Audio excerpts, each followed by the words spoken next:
সালাতে দোয়া কবুল হয়। সালাতে দোয়া কবুলের তিন জায়গা।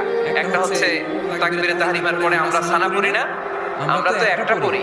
আল্লাহর হাবিব সুন্নাহ এবং নফল নামাজে আরো পড়তেন সানা, ওই দোয়া কবুল হয়। দুই নম্বর জায়গা সালাতে সিজদায় পড়ে দোয়া করলে কবুল হয়।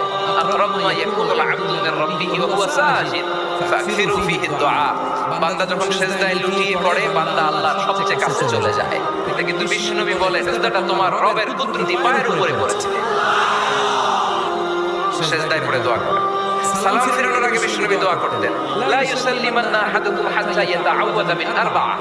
আল্লাহর হাবিব বললেন চার জিনিস থেকে পানাহ না আছে আমার উম্মত যেন সালাম না ফিরায়।